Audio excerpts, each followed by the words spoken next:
Tout dans le Mustang est à la bonne place, tout tombe sous la main. C'est un avion d'une ergonomie, dirait-on aujourd'hui. À l'époque, on n'employait pas encore le mot, mais c'est un avion qui est simple, facile et tout bien en place. Jeannot Salis, à qui un jour j'avais dit, mais comment il vole le Mustang? Parce que Jeannot volait souvent sur le Mustang. Il m'a dit, comment il vole le Mustang? Il m'avait dit, oh, tu verras, c'est comme un bonanza, mais avec des chevaux. Ce qui veut dire que, bon, bah, c'est pas un avion si féroce que ça. Et pour avoir volé en Californie, en Mustang, bah, je peux vous dire, c'est exactement ça. Le pire, c'est qu'à l'extérieur, il a un son extraordinaire et tout. On se dit, mais c'est un avion de course. Et puis dans l'avion, bah, ma foi, ça fait un bruit normal, ça fait un bruit très américain, ça fait un bruit assez tranquille. Et donc le Mustang est un avion qui est non pas décevant, donc on comprenait que dans la tête des Anglais, on est analogique. On est analogique. Quand vous regardez votre montre, d'un seul coup d'œil, vous savez à peu près l'heure qu'il est. À la minute près, vous en foutez, ça. Vous savez l'heure qu'il est simplement parce qu'il y a la position des aiguilles sur le cadran.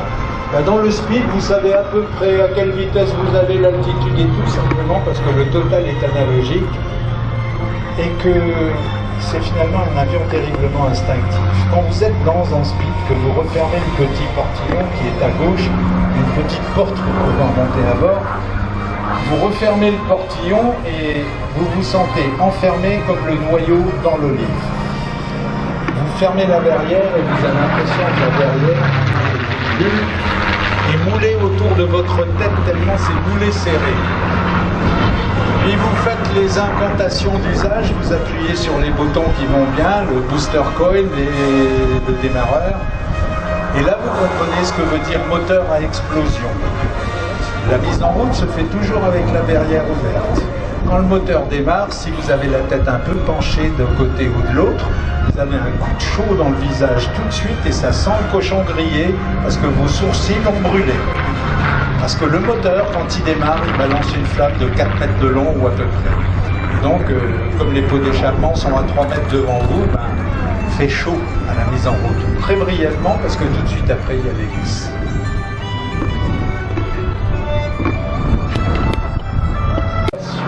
Terriblement personnel du domaine du péché. Et celui qui est dans le ciel aujourd'hui en Spitfire, c'est Baptiste Salis et c'est la première fois que Baptiste pilote un Spit ici à La Ferté-Alais.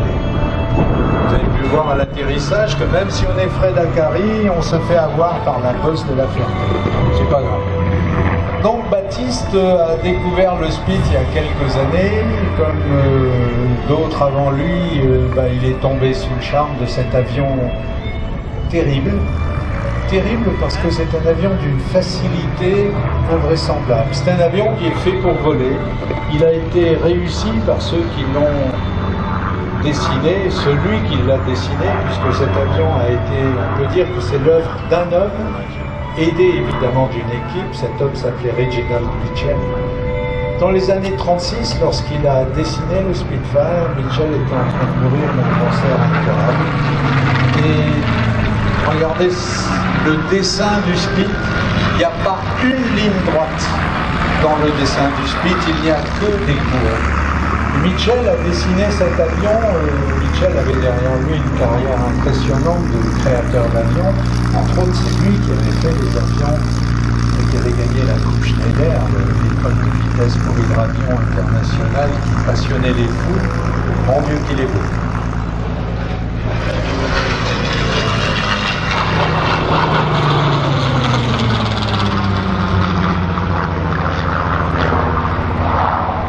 Mitchell avait donc dessiné cet avion. Il n'a jamais su que cet avion allait aider largement à gagner la bataille d'Angleterre.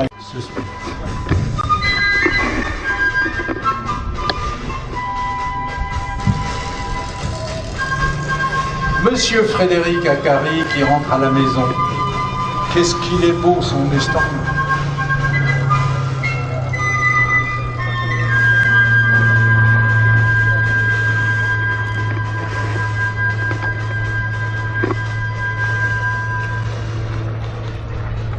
Le pire moment dans le Spit, c'est quand on vient le poser.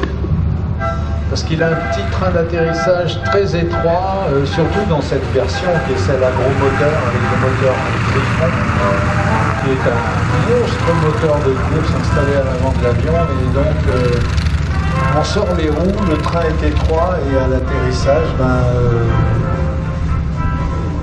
faut être précis sur la tenue de vitesse, et puis si l'avion a tendance à partir. Regardez la dimension de l'hélice, elle est 4 fois plus grande que la voie du train. Oh, mais mon Baptiste, là, tu vas payer un pot.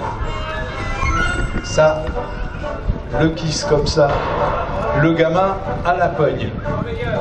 Sur la droite, l'avion que moi je préfère, parce que c'est un avion convivial, c'est un avion pour les copains, c'est un des pires poubelles à avoir jamais volé, comme avion de guerre, mais d'un autre côté, c'est quand même un... Ah ben, oh mon Dieu, c'est un Hollandais, il s'est bourré de terrain. Non, le speed était encore sur... Oh, je vais le tirer. Oh, je l'ai vu. Cet avion poubelle, qu'on va revoir dans quelques instants, est sorti d'ailleurs de la zone de stand de cet avion de Marcel Beauvois, à part ses amis, à la télé. Marcel Beauvois, à part ses amis, à la télé.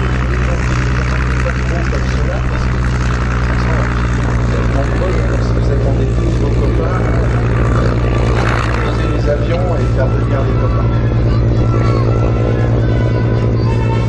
Au passage, donc, quand Baptiste roule précautionneusement, parce que le problème dans le speed, c'est qu'on voit rien devant, absolument rien devant, donc il faut rouler en zigzagant, et comme l'avion n'est pas facile à faire rouler, parce que la roulette de gueule n'est pas, elle est folle.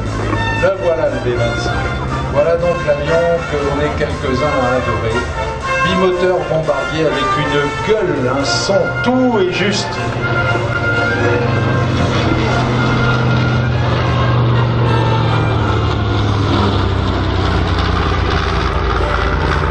Cet avion-là a fait, durant toute la guerre, il a véritablement...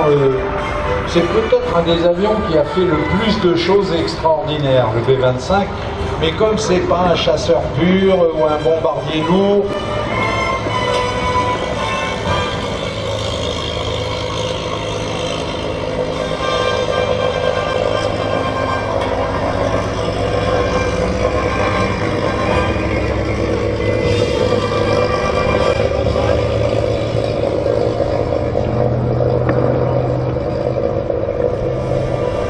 ce B-25 nous vient donc de Hollande et il est piloté dans la grande tradition hollandaise, c'est-à-dire avec, il est piloté viril, on va dire.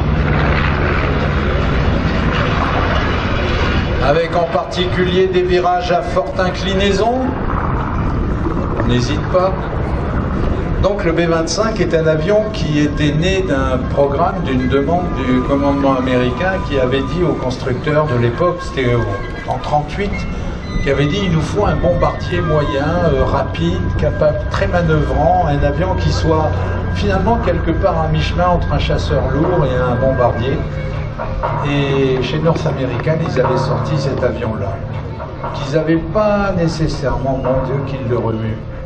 Regardez-moi ça. Ils n'avaient pas nécessairement, ils n'avaient pas eu le temps de raffiner cet avion, de l'étudier avec beaucoup de soin. Ils avaient fait un avion utilitaire en mettant ce qu'il fallait là où il fallait. C'est un avion qui est bourré de défauts quand on le fait voler, mais des défauts qui deviennent des qualités parce qu'on s'y habitue. C'est un avion, c'est l'avion viril par excellence. Il fait tout brutalement. Et le problème, c'est justement d'arriver à le faire voler harmonieusement. Allez, bonhomme. Oh, oh, oh.